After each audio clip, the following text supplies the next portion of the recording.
Et salut à tous, bienvenue dans cette nouvelle saison du podcast Orbital. Ça fait quelques années, slash mois, je sais plus qu'on avait enregistré une première saison avec Amine. Du coup, on est de retour. Et le sujet de cette nouvelle saison va traiter un petit peu de la même chose, notamment du coup tout ce qui va toucher à la creator economy, à l'influence, à la construction de communautés dans le monde du jeu vidéo, de la tech, de l'IT et notamment auprès des startups ou des jeunes projets sur comment capitaliser sur tout ça et tout ce côté influenceur, création de contenu, etc. Salut Amine, du Salut coup. Quentin. Ouais. Salut Quentin. Ouais, bah, du Euh, coup, ça fait plaisir de reprendre un petit peu. C'est vrai qu'on était partis chacun un petit peu de notre côté pour différents projets et on s'est dit que ce serait bien de remettre un petit peu le couvert, comme on ouais, dit. carrément. Globalement, si on peut en dire un petit mot vite fait, moi du coup, je suis maintenant 100% à mon compte après être passé pendant 1 an et demi de salariat en tant que directeur marketing dans une startup. Donc là, je suis complètement à mon compte et en gros, mon activité, c'est de créer et développer des communautés gamifiées pour les studios de jeux vidéo et les projets tech, les startups tech. Et toi, du coup, Amine? Et moi, de mon côté, bah, j'accompagne des influenceurs un peu dans le développement de leur carrière et de leur communauté, également dans leur développement commercial. Donc, Voilà, donc ça en fait, démarre. on a un peu maintenant la double casquette où on fait plus la même chose tout à fait. Ça reste dans le même secteur. Moi, j'ai le côté plus création de communauté et Amine le côté plus influence. Ce qui sont finalement deux activités qui se complètent vachement bien pour aider les entreprises à développer leur communication et leur marketing sur différents points. Exactement. Et du coup, le sujet du jour qu'on voulait traiter pour ce premier épisode, en gros, c'est comment amener la communication et le marketing quand on est un studio de jeux vidéo indépendant ou un petit studio, notamment parce que la problématique, c'est que généralement le pôle marketing com est le pôle qui est délaissé. Parce qu'on n'a pas forcément le budget de recruter des équipes à plein temps. Et donc nous, en fait, on voulait apporter un petit peu notre avis et notre expertise sur finalement quand est-ce qu'il faut commencer le marketing com quand on est un jeune studio, qu'est-ce qu'il faut faire en premier, c'est quoi les bonnes pratiques, c'est quoi les bonnes solutions, qu'est-ce qu'il faut utiliser, et passer un petit peu en revue tout ça pour qu'à la fin, si on est un jeune studio, on vous ait un peu convaincu de vous lancer dans le marketing com assez tôt finalement dans votre processus créatif. Exactement, Euh, et casser, on va dire, un petit peu les idées reçues, comme quoi il faut du budget directement commencer avec des gros influenceurs ou ce genre de choses. Pas forcément. C'est très, on peut faire des petites choses qui ont beaucoup d'impact et qui sont pas forcément très coûteuses. Donc, ouais, c'est on va clairement. rester là-dessus. C'est ça, marketing com, ça veut pas dire en fait on va payer Gotaga des millions, enfin des millions peut-être pas, mais des milliers pour sortir notre jeu. Déjà parce que peut-être c'est pas le bon public cible, mais ça on aura l'occasion d'y revenir.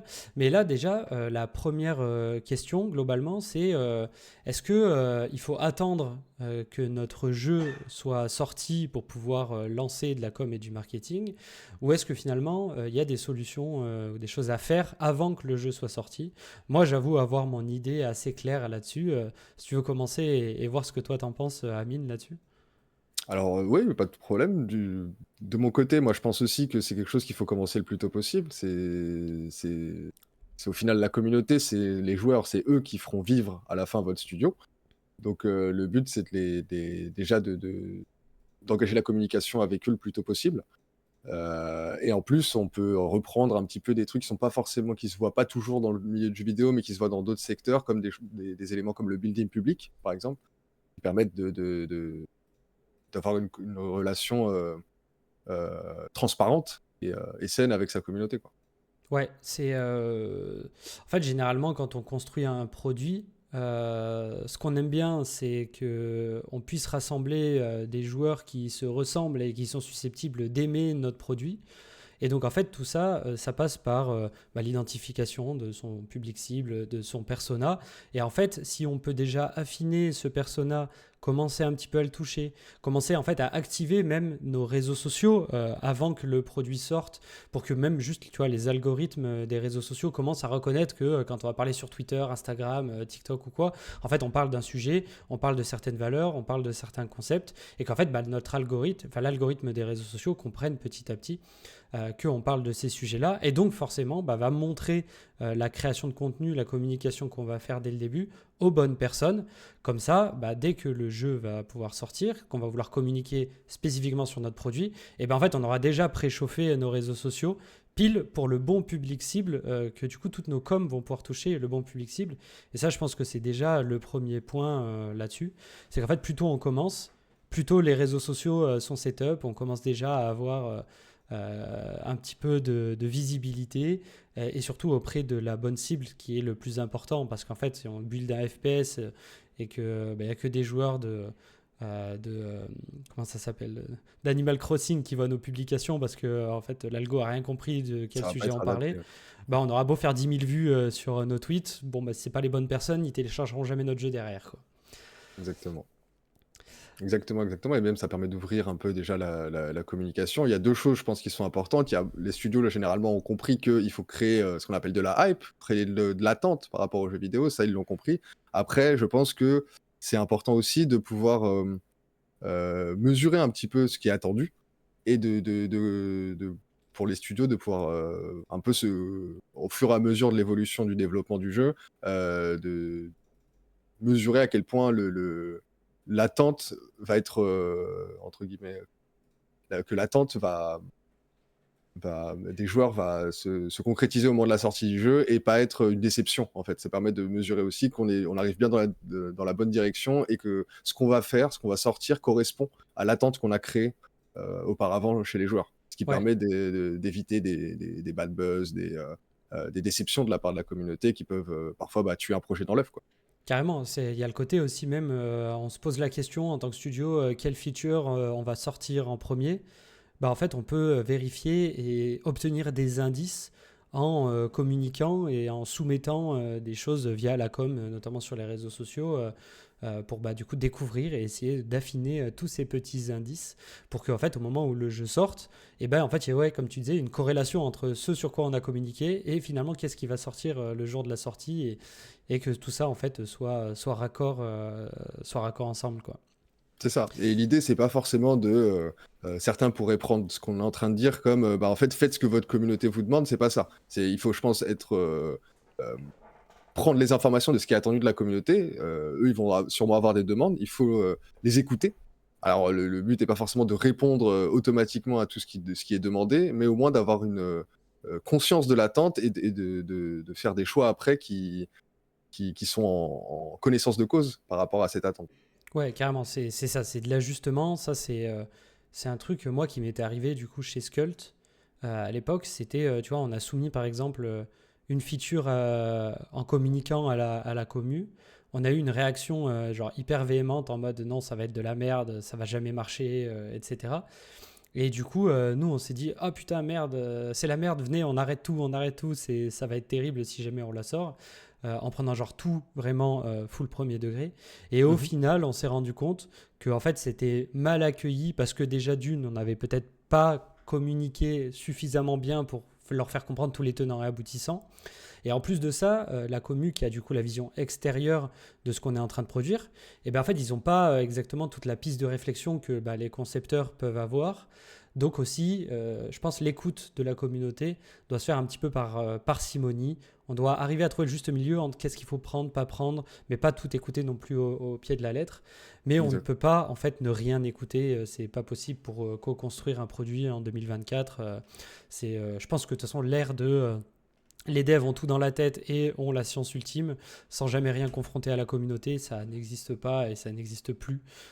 Si ça a dû exister un jour, Oui, oui, c'est... oui, à l'époque où il y avait beaucoup plus euh, de, de séparation justement entre les studios et les joueurs au final, etc. Et que la communication passait par des moyens plus traditionnels, les magazines, etc. C'était en effet compliqué d'avoir cet aller-retour. Et aujourd'hui, il faut profiter des réseaux sociaux, il faut profiter de l'information en temps réel, etc.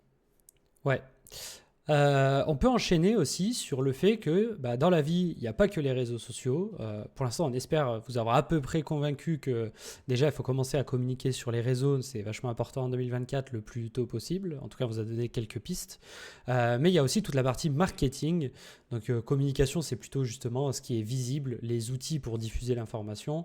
Marketing, on va plutôt mettre dans marketing, en gros, tous les mécanismes un peu stratégiques un petit peu sympas qui vont en fait conditionner ce dont on va parler au niveau de la communication. Et du coup, le Ouais. marketing, quand est-ce qu'il faut commencer ça? Ah, le plus tôt Euh, possible également, hein. Il faut commencer déjà en tout cas à se poser des éléments de réflexion parce qu'en fait le marketing, comme tu dis, ça va être un peu la marque, hein, enfin l'image du studio, l'image du jeu, comment il est perçu en tout cas. Et en effet, il faut déjà commencer la réflexion stratégique le plus tôt possible. Et, euh, et aujourd'hui, bah, d'autant plus avec cette, on va dire, notre dernière génération, les studios qui ont une certaine transparence, qui ont un certain niveau de communication avec leur communauté, qui mettent en avant euh, leur niveau d'avancement, qui tiennent au courant de leur communauté, bien évidemment, sont beaucoup plus appréciés sur le long terme que les studios qui ne communiquent pas du tout et qui d'un coup sortent le produit fini euh, sans forcément, euh, euh, sans forcément le- comment dire, sans forcément avoir créé des éléments pour que la communauté ait déjà une image bien définie de ce que le studio apporte. ouais, c'est carrément, c'est ce côté en fait, le studio, si en fait il apparaît comme une boîte fermée, ça va être très compliqué de pouvoir en fait se servir de sa communauté derrière comme un outil actif, parce qu'en fait le côté en fait justement stratégie marketing globalement, si c'est encore un peu flou, le but ça va être de créer une communauté autour de son jeu, autour du produit qu'on va sortir. Et ça, il faut que ce soit ouvert et que ce soit pas une boîte fermée. Donc il faut le créer le plus vite possible. Et surtout la différence, tu vois, entre justement communication pure et si on met en place des mécanismes marketing derrière, c'est qu'en fait quand on communique seulement on communique, ce qui est déjà bien, mais c'est qu'on derrière, on va avoir une audience qui va être passive, c'est-à-dire que bah, le studio va lancer de l'information et les futurs joueurs vont juste pouvoir consommer de manière passive l'information. Alors ça, c'est déjà bien, mais c'est pas que ça. Derrière, on va vouloir créer cette communauté où finalement les joueurs qui vont être intéressés, même pendant l'étape de conception, avant même que le jeu sorte, en fait, ces utilisateurs-là, on a envie de les rendre actifs pour que déjà ils travaillent gratuitement pour nous, ce qui est très cool hein, en termes d'avoir une main-d'œuvre gratuite. Quand on a une petite équipe et qu'on a peu de budget, c'est toujours appréciable. Et je pense qu'il y a aussi l'autre effet de ça, c'est qu'en fait, déjà d'un point de vue psychologique, quand on rend des utilisateurs actifs et pas simplement passifs, en fait, ils vont avoir une espèce de connexion émotionnelle qui va être beaucoup plus forte. Et bah, le jour où le jeu sortira, ils se diront ah mince, j'ai été actif pendant peut-être je sais pas quelques semaines. Bah, j'ai pas envie de perdre entre guillemets, tu vois, le fait d'avoir été actif à un moment, tu sais, ce sentiment Mm. un petit peu de, tu sais, c'est d'aversion à la perte, c'est ça le Bien mot que sûr. je cherchais. Et donc du coup, bah, juste le fait de les avoir rendus actifs par des petits mécanismes marketing, et bah, le jour de la sortie, ils se diront bah let's go en Donc, fait, je on me s'en sens doute un peu tester le jeu. obligé d'aller tester machin parce que j'ai déjà mis un peu de moi dans le projet. Et ça en fait c'est ce truc d'aversion à la perte, c'est un mécanisme qui est hyper puissant à mon avis. Et donc mettez en place des systèmes voilà, marketing, de construction de communauté. Je pourrais donner quelques exemples là-dessus quoi. Bien C'est sûr, mais en plus, ça renforce l'affect. Je pense que le fait de participer comme ça, de se sentir un petit peu dans l'équipe un petit peu qui développe le projet, de participer un peu au développement du projet, ça crée forcément un lien beaucoup plus fort avec le projet en question. Et ça permet aussi un premier engagement de la part des futurs joueurs. ouais, Et carrément. bien évidemment, dans le jeu vidéo, c'est quelque chose qui a beaucoup de valeur. Et puis même plus que ça, en plus les joueurs sont habitués à être amenés à faire des actions, généralement in-game, hein. Moi je prends toujours l'exemple un peu des MMORPG. En fait c'est très simple, hein. Tu fais des quêtes, Au début, les quêtes sont faciles. Du coup, les actions demandées sont faciles. Tu as des petites récompenses. Puis petit à petit, en fait, tu augmentes la difficulté. Tu demandes toujours plus aux joueurs qui vont gagner toujours plus. Et du coup, pour donner quelques exemples de comment on peut faire ça, moi j'ai beaucoup mis en place du coup pour des projets avec lesquels j'ai bossé. En fait, même avant la sortie d'un jeu ou d'une application, peu importe, il y a un système. En fait, on peut mettre en place, du coup, sur Discord, c'est l'outil un peu le plus opti pour ça, rassembler des joueurs sur Discord avant la sortie du jeu. Sur ce Discord, on va activer les utilisateurs en fait en leur proposant des systèmes de quêtes, globalement des actions à réaliser, rien que pour la connexion émotionnelle, le truc d'aversion à la perte et tout, mais aussi pour qu'ils bossent pour nous, et notamment par exemple des quêtes du style bon, bah là, on a sorti un trailer sur Twitter parce qu'on a pensé à faire de la communication aussi en amont. Ce trailer, allez le liker, allez mettre un commentaire dessous. En échange de nous avoir aidé en gros à booster nos publications sur les réseaux sociaux, on va vous donner des points d'expérience grâce à des bots Discord. Et ces points d'expérience va faire que ça va vous permettre de monter des niveaux. Par exemple, avec un petit objet collectible, nous on avait fait ça, on avait pour Skult un Skult Pass de niveau 0. Les gens faisaient des quêtes comme ça en lien avec les réseaux sociaux, ils montaient des niveaux. Au bout d'un certain nombre d'XP, il y avait leur pass qui était de niveau 1, 2, 3, 4, 5. Et en fait, le jour où on a sorti l'application, on a sorti le jeu, en fonction des gens, du niveau de passe qu'ils avaient, et en fait, ils pouvaient commencer direct l'alpha fermé avec des bonus par rapport aux autres qui correspondaient à leur niveau de passe. Ça, souvent, on le voit dans des jeux où tu vois, es obligé des fois, avec de l'argent, d'acheter un Founder Pack, un truc comme ça, qui te Mhm. permet d'avoir des bonus in-game, genre des skins ou des bonus d'XP, ce genre de Ouais, c'est choses. ça, des gemmes, des machins. Voilà, des points, peu importe la monnaie in-game et tout. En fait, on peut le faire carrément, pas forcément qu'avec de l'argent que les gens payent. Si jamais on a un objectif, pas forcément de gagner de la thune très vite dès le début, mais de gagner justement en notoriété, en visibilité, on peut le faire avec une version réseau social, action demandée aux utilisateurs, et c'est des trucs qui marchent vachement bien, quoi. Ce Bien genre sûr, et de même mécanisme. si c'est payant, en fait, qu'il y ait une option pour pouvoir obtenir quelque chose, en fait, qu'il y ait deux options. Une option, je paye, j'obtiens directement ces avantages, ou bien je passe du temps à faire des quêtes, à faire des choses qui me permettent d'avoir ces mêmes avantages, quelque chose qui a beaucoup de valeur chez les joueurs, et notamment chez les gens qui n'ont pas forcément les moyens d'acheter toutes ces petites cosmétiques, mais qui apprécient les jeux et qui apprécient le- les studios, etc., qui ont envie d'aider, mais qui n'ont pas forcément les ressources financières. Ça leur permet d'investir au moins du temps et quand même de bénéficier davantage et de se sentir valorisé, quoi. Carrément. Et souvent, en fait, il y a certainement, je pense, des joueurs tu vois, qui sont très fans d'un style de jeu ou très fans d'un studio parce qu'ils ont déjà eu des expériences précédentes avec ce studio qui ont été très positives. Et donc, en fait, il y a des joueurs, vraiment, je pense, premier degré, ils sont, tu vois, ils ont envie d'aider, ils ont envie que leur jeu qu'ils trouvent sympa, leur jeu de cœur marche premier degré. Et souvent, ils savent pas comment faire parce qu'en fait, le studio, justement, ne met pas en place des mécanismes, ne les Ouais, leur guide donne pas pas l'outil. dans comment, en fait, vous, la communauté, vous pouvez aider. Et donc en fait, tous les joueurs d'un jeu ne vont pas devenir youtubeurs à faire des milliers de tutos et de vidéos parce que ça c'est une façon d'aider. Par exemple ton jeu, tu vois, tu fais des tutos sur ton jeu, tu aides à diffuser l'information et donner de la visibilité au jeu supplémentaire. Mais tout le monde ne va pas le faire et donc des fois, des gens qui veulent pas se donner autant que ça parce qu'ils sont pas vidéastes par exemple, ils peuvent faire simplement des quêtes, aider les réseaux sociaux, participer à l'activité dans Discord. Tu vois, par exemple, juste sur ton Discord, de mettre en place, tu sais, un peu comme dans Harry Potter, des fois des systèmes de maisons ou de factions où finalement tu fais répartir ta communauté dans plusieurs factions, dans plusieurs maisons. Tu leur demandes des petits défis à faire pour gagner des points pour leur faction. Je sais pas, par exemple, si c'est la faction, je sais pas, Serre d'Aigle qui gagne, je prends l'exemple Harry Potter, et tu sais que le jour de la sortie du jeu, c'est ce que tu annonces, tu vois, comme récompense, et par exemple, telle map sur le jeu sera aux couleurs de la maison Serre d'Aigle, parce que pendant le développement du jeu, il y a des mecs qui se sont battus sur Discord en faisant des actions, et du coup, ils ont leur faction qui est mise en avant dans le jeu Day One. Il y a plein de petits trucs comme ça, des skins exclusifs, je sais pas, un skin bleu parce que c'est la maison Serre d'Aigle qui a gagné, qui sortira en premier. Ce Ouais, genre de d'avoir des, choses. des éléments comme ça, ouais, qui se retranscrivent, des actions qu'on a fait en dehors du jeu qui se retranscrivent dans le jeu. Bien sûr, Carrément. ça renforce en plus le côté communautaire. Et tu parlais de Discord, en effet, on ne compte plus le nombre de Discord sur des jeux où quand on arrive, le Discord est mort. Avoir un Discord vivant, ça change complètement les choses. et c'est vraiment quelque chose qui va faire la différence. Quand on Car- a, je pense que des gamers ou des joueurs qui arrivent sur un Discord et qui voient que le Discord est actif et cetera, forcément ça donne une certaine confiance dans le jeu qui va sortir, ça donne une confiance dans la communauté, ça donne envie aussi de s'investir.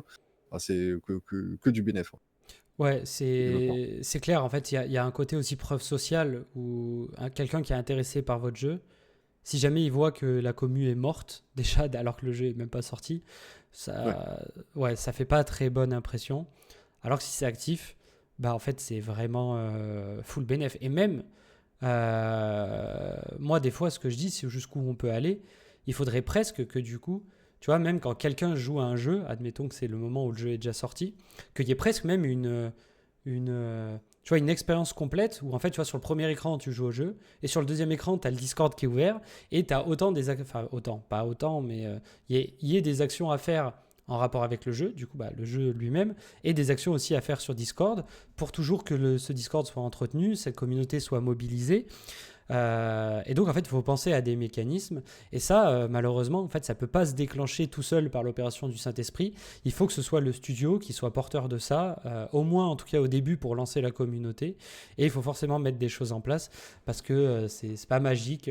C'est pas parce qu'on a un bon produit que la communauté va forcément s'activer toute seule et il va se passer quelque chose. Et on ne peut pas tout miser non plus uniquement sur le produit, aussi bon soit-il. Il faut faire des efforts là-dessus, quoi.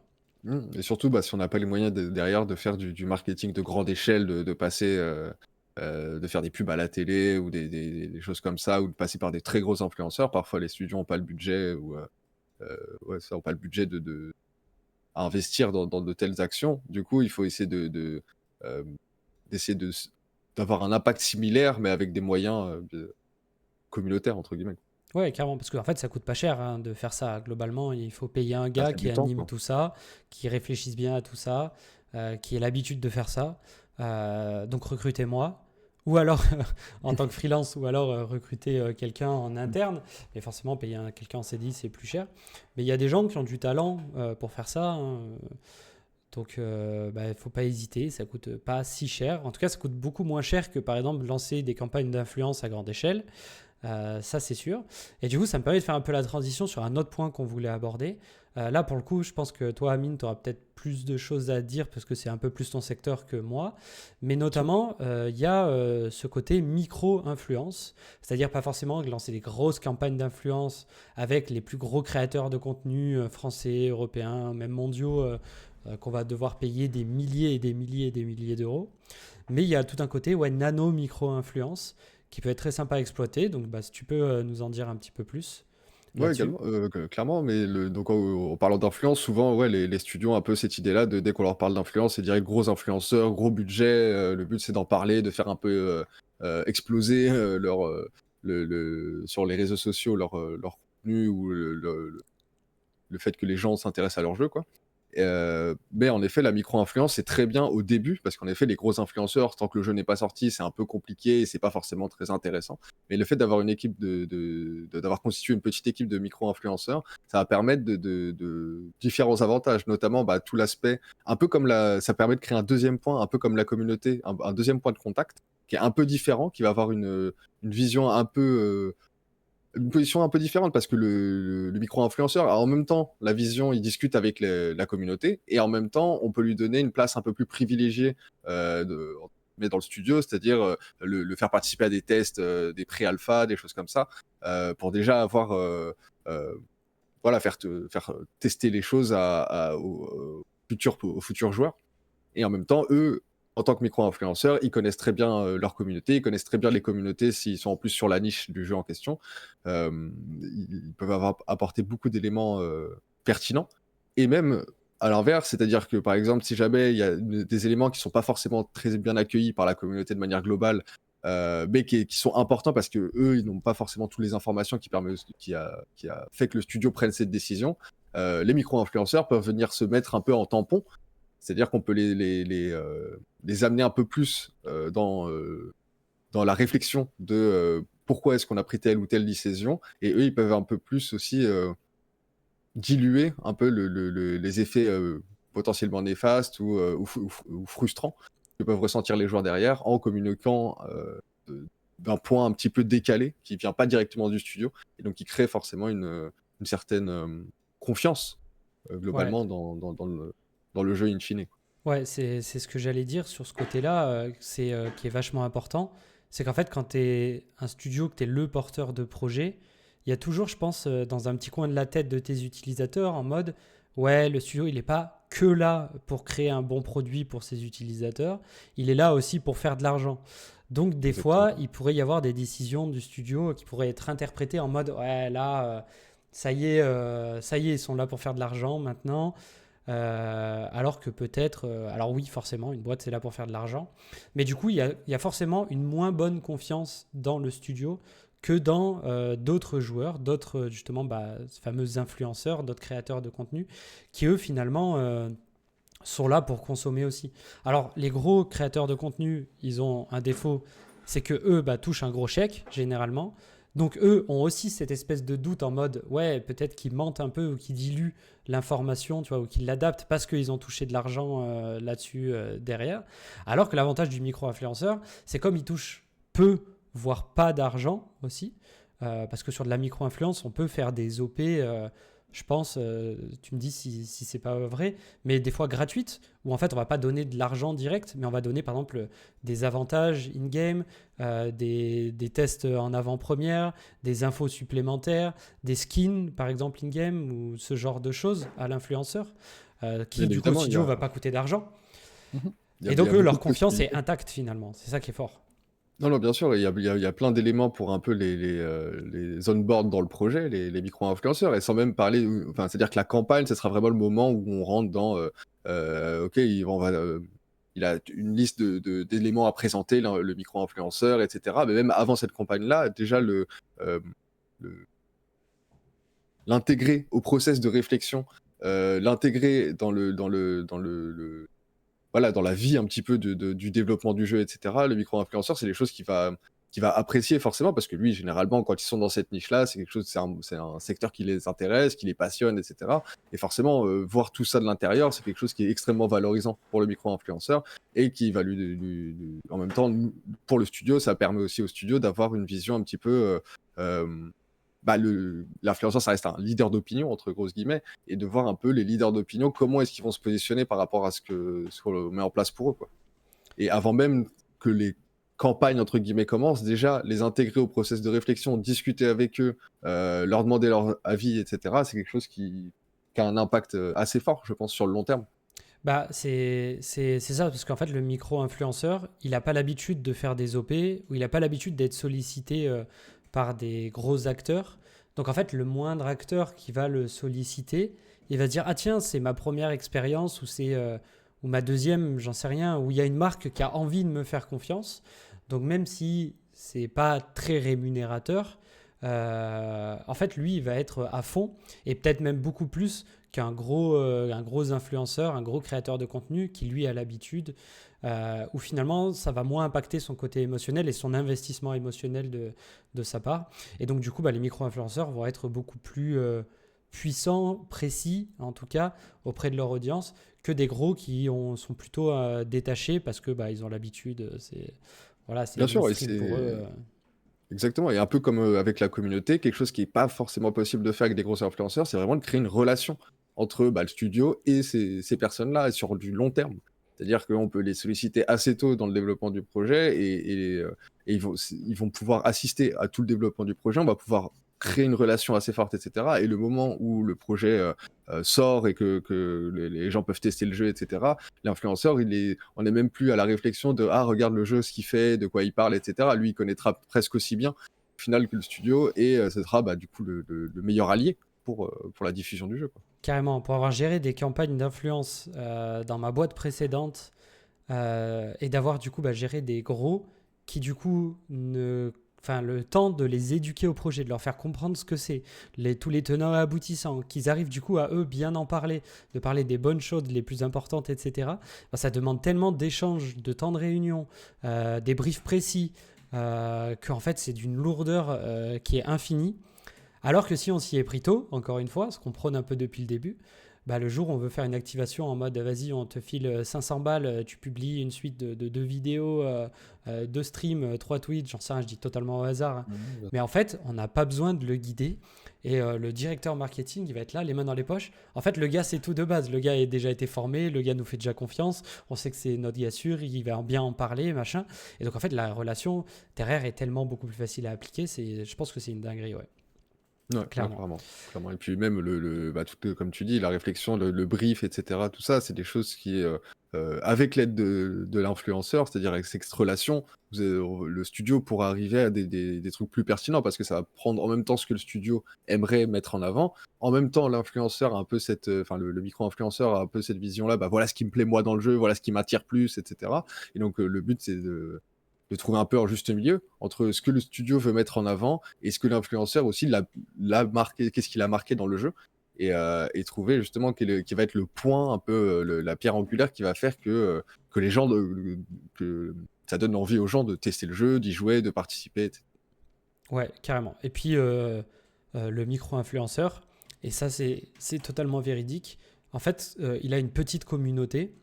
Et comme il a une petite communauté, il est plus proche des membres de sa communauté.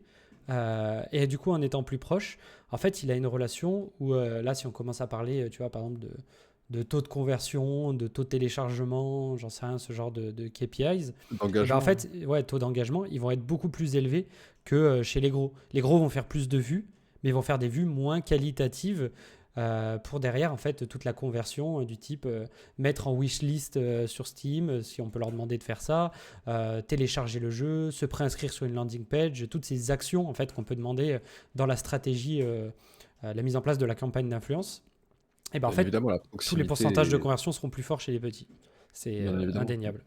Bah, ça crée une proximité, forcément, bah, l'influenceur a plus de temps pour chaque personne de sa communauté, contrairement à un macro-influenceur. Donc en effet, la relation est beaucoup plus forte et la confiance qui va derrière aussi est assez est, euh, est plus forte également. Ouais. Et du coup, juste pour situer, toi, tu dirais que c'est, par exemple, tu vois, si on devait, alors il y a pas vraiment tu vois, de barrière, mais pour sélectionner en gros un micro-influenceur, jusqu'où on peut aller, tu vois, dans la petitesse, on va dire, du créateur de contenu, En termes de euh, taille, ouais, en termes de ou taille, communauté. parce que forcément, tu vois, quelqu'un qui fait un viewer sur Twitch et qui fait 20 vues par vidéo sur YouTube, peut-être que ça vaut pas le coup de le solliciter. Mais genre, à partir de combien, tu vois, tu pourrais te dire, ok, quand on est un petit studio indépendant, qu'on va sortir notre jeu, qu'on est là pour chercher, tu vois, par exemple, je sais pas, nos 1000, 2000 premiers joueurs, quels sont un peu tu vois, les types de profils en termes de taille qu'on peut sélectionner C'est ça. Alors, ça reste comme tout, parfois, enfin, le nombre d'abonnés ne fait pas tout. Parfois, il y a des gens qui ont beaucoup d'abonnés et qui, en final, ne sont pas très actifs ou une communauté pas très active. Il y a des gens qui ont beaucoup moins d'abonnés et qui ont une communauté beaucoup plus engagée et active. Mais on va dire dans les ordres de grandeur, quand on parle de micro-influence, généralement, c'est enfin, autour des 10K abonnés, ce genre de choses. Et je pense que c'est un très bon début. Après, ça dépend sur la plateforme. Quand on parle de 10 Ouais, 000 abonnés, par exemple, sur Twitch, là, on commence vraiment à toucher quelque chose d'intéressant. 10 000 abonnés sur YouTube, c'est encore un peu, je pense, un peu juste. Où on peut plus aller chercher du 40 000, je pense, sur YouTube, ce genre de choses. Pour, euh, pour tomber sur des gens qui ont quand même une communauté suffisamment active et une influence, en fait, un petit peu sur ces gens-là suffisamment conséquente pour quand même qu'il y ait un, un un intérêt. intérêt voilà, à cette influence. Mais ça reste clairement suffisant, quoi. Ouais, Ça reste moi clairement suffisant. j'allais même dire, tu vois, par exemple sur Twitch, vu que il y a beaucoup plus de proximité, moi du coup ça m'est déjà arrivé d'aller chercher des gens, tu vois, qui avaient 20, 30 viewers moyens. Tu vois, il y a peut-être des gens à 20, 30 viewers moyens, ils ont, je sais pas, 2000, 3000 abonnés peut-être sur Twitch. Ouais, Mais ça va dépendre, hein, ça peut parce qu'il y être a des des gens gens qui sont... sympas à aller chercher si on va en chercher, tu vois, une équipe d'une quinzaine, vingtaine de petits streamers à 20, 30 abonnés. On les regroupe dans un Discord, on leur met des trucs à disposition, comme on a dit un petit peu depuis le début, je ne vais pas repasser par-dessus. Et ben, ça nous peut nous faire une première armée, on va dire, dans une niche spécifique de petits micro-influenceurs. Et à 20-30 viewers moyens, c'est des gens qui sont facilement activables, qui sont motivés, qui ont des communautés engagées et qui coûtent pas cher, globalement, si on Clairement. résume. Et surtout, ça peut aider les influenceurs aussi de leur côté. C'est-à-dire que les influenceurs, et en particulier quand ils sont de petite taille, ils vont avoir un intérêt à faire des collaborations avec d'autres créateurs de contenu pour justement un peu mixer les communautés, pour faire des contenus intéressants et en même temps, eux, être avec des gens qui leur ressemblent. Et le studio peut se positionner un peu aussi comme point de contact pour ces micro-influenceurs, les faire se rencontrer entre eux, les faire communiquer entre eux, qui, au-delà même de l'aspect juste entre le studio et le jeu vidéo, qui va bénéficier sur le long terme à l'influenceur et qui va forcément renforcer la relation d'influenceur avec le studio. Carrément. Et pour finir un petit peu cet épisode, il y a un dernier point que je voulais qu'on aborde. On va le traiter assez rapidement, donc ne partez pas tout de suite, ça ne va pas durer très longtemps encore. Mais du coup, je sais que avec Amine, on se connaît depuis un petit moment. On a tous les deux eu, avant de se lancer un peu dans le marketing com et tout cet univers-là, business, où en fait, on a un parcours plutôt tech. Toi, Amine, tu es dev. Oui, c'est ça, on a fait les Euh, études d'ingénieur tous les deux. voilà, moi pareil, j'étais plutôt ingénieur, plutôt en physique. Puis après, on a dérivé, de jeux vidéo, puis business maintenant. Et en fait, on a, nous, déjà, cette façon de penser un peu process itératif par le test and learn, par tout ce qui est L'empirisme. data-driven, l'empirisme, exactement. Et en fait, dans notre approche du marketing com, c'est quelque chose qui nous tient à cœur.